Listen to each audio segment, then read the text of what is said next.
C'est reparti, cette fois-ci on va changer donc le piston de Doppler et remettre un type origine, soit l'origine soit le RSAL. Piston qui est bombé de manière à recomprimer plus et remonter les diagrammes, puis voilà. Donc le piston monosegment de RSAL, je l'ai à 38, 80, 93,5, 14. La couleur de la bougie est plutôt bonne, elle paraît même plus claire en vrai là. Sur la vidéo elle fait un peu plus marron. Là c'est sèche, c'est pas mal. Pour du SHA c'est bien. Normalement elles sont bien plus encrassées que ça quoi. C'est tout propre là-dedans.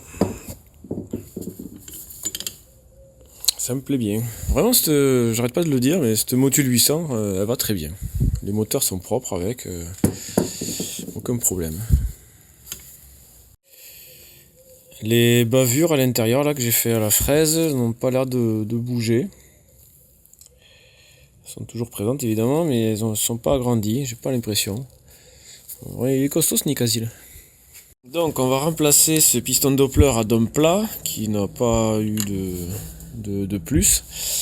Surtout que j'ai pas les outils moi pour rectifier les diagrammes et le rapport volumétrique comme je veux quoi. J'ai pas de tour, j'ai pas voilà. Faut faire avec, donc du coup le fait d'avoir un dôme plat ça a fortement décomprimé, donc j'ai dû baisser le cylindre, donc les diagrammes pour recomprimer un petit peu, et donc c'est pas le top. Donc on va passer sur un autre piston. Alors je vais pas prendre le piston d'origine parce qu'il est trop lourd. Là j'ai repris des mesures là, donc le piston de Doppler il fait 79 grammes, celui d'origine il en fait 88, enfin celui de refabrication. Il en fait 88 et je sais que celui-là il vibre fortement là, c'était assez désagréable. Du coup je voudrais rester dans les 80 grammes. Donc le Budalo trop cher, je vais pas prendre celui-là. Enfin quoi qu'il a baissé dernièrement. Le mal aussi il est trop petit. Il est un peu trop petit, donc le jeu cylindre piston est pas bon. Et le RSAL T4 c'est celui-là, donc le gros segment de 2 mm il fait 80 grammes, quasiment comme le Doppler, c'est bien. Et je viens de commander le RSAL T6 là, vraiment VSX, c'est super. Hein. J'ai commandé mardi après-midi, ils l'ont envoyé mercredi matin et je l'ai reçu là aujourd'hui jeudi matin. Même pas 2 jours quoi, c'est livré. Ça c'est super quoi. Donc après le RSAL T6 lui il fait 80 grammes. Donc ça me plaît bien aussi. Mais celui-là je vais le garder pour m'amuser sur le cylindre où je vais faire les saignées et les boosters. Le cylindre d'origine là. Donc celui-là je vais le garder de côté et je vais plutôt monter celui-là. Il est un peu usé mais bon c'est pas grave. Pour les derniers tests que je fais ça ira. Et donc avec ça j'aurai forcément un squish inversé, tant pis. Mais je vais pouvoir recomprimer plus. Et du coup je vais pouvoir remonter les diagrammes automatiquement. Donc ça va être bien ça. Comme le bombé du piston et du RSAL est similaire à celui du piston d'origine, je vais reprendre les mêmes cales que j'avais utilisées pour la dernière fois où j'avais le piston d'origine. Donc j'avais une cale de 1 mm, un joint de papier de 0,25 et un joint de 0,3. Je vais retrouver ça. Alors je vais partir sur un joint type mal aussi là, 0,45 mm, la cale de 1 mm et le joint papier de 0,25. Donc ça ferait 0,25 et 0,45 ça fait 0,7, donc ça ferait 1,7 de calage complet théorique, mais l'ensemble fait 1,8 pratiquement. Allez, 1,8 d'embase. Diagramme d'échappement 173 et aux latéraux 122, donc on a toujours nos 51 degrés de croisement. Je viens de faire le squish avec un fil d'étain de 2 mm. On va mesurer ça. Donc 1,34 d'un côté et 1,25 de l'autre.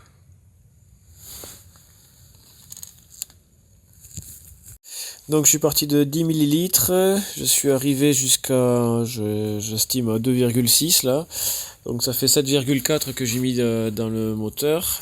On enlève le culot long de la bougie de 5, donc ça fait 4,9 et donc ça me fait un rapport volumétrique à 11,2. Donc effectivement c'est un peu bas, je m'en doutais, mais ça me va aussi.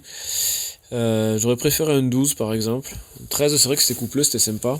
Mais 11 ça peut le faire aussi je pense. On va essayer comme ça et si ça va pas, s'il n'y a pas assez de pêche, j'enlèverai du joint d'en base et on recomprimera un petit peu plus. Et voilà, c'est remonté, c'est reparti, on va essayer ça. Et après on fera le test du PHBG. Bon, 13,5 c'était trop lourd, là je suis passé à 12 et c'est quand même trop lourd. Donc je passe à 10,5.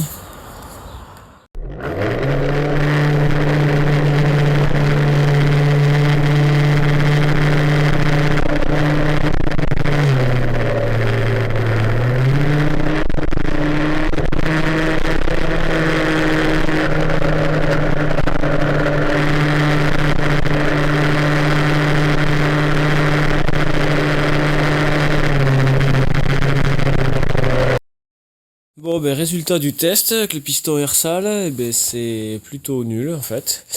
Ça mouline, ça n'a pas de couple, ça prend du régime, mais dès qu'on essaie d'avancer avec, le régime s'écroule. Le démarrage est catastrophique, ça patine que ça ne peut plus parce qu'il n'y a pas de couple. Le moteur est creux, en dessous de 8000 il n'y a rien. Donc j'ai envie de dire échec sur toute la ligne là. Donc ça va pas du tout.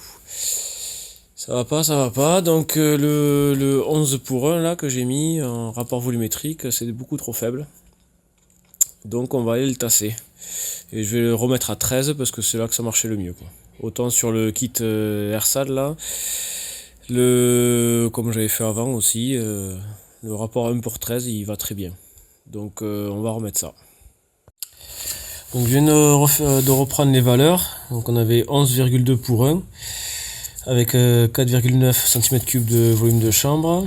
Si je le passe à 4,2, j'aurai 12,9, ce qui serait bien. Ça me fait donc au moins 0,7 cm3 de volume de chambre, mais il faut enlever 0,6 à l'embase. Ça c'est pas un problème, c'est juste le squish, il passerait à 0,65. Comme c'est un squish inversé, j'aime pas trop ça. C'est pas terrible. Ça pourrait le faire, mais c'est pas terrible quoi. Si je fais moitié moins, que j'enlève que 0,3 mm d'embase, du coup je tombe un rapport volumétrique de 12 pour 1. Et le squish, je suis quasiment à 1 mm, ce qui est déjà mieux. Donc on pourrait faire ça. Bon, le mieux serait de réusiner la bande de squish par rapport au dôme du piston, et là on pourrait faire des choses plus sympas, mais j'ai pas envie de la modifier cette culasse pour l'instant parce que je sais pas trop sur quel cylindre elle va finir encore. Je préfère la laisser telle quelle et jouer avec ce que je peux pour l'instant quoi. Donc il faudrait que je réessaye avec 12 pour 1 pour voir si ça veut bien faire. Bon, je pense que je vais laisser tomber le piston Ersal parce que si j'augmente le rapport volumétrique à 12 pour 1 en descendant de 0,3 l'embase, ça va redescendre les diagrammes. Du coup, je vais me rapprocher de la configuration avec le Doppler. Donc, je vais avoir le même rapport volumétrique et des diagrammes similaires. Légèrement plus haut, mais similaires. Donc, je ne vois pas vraiment l'intérêt.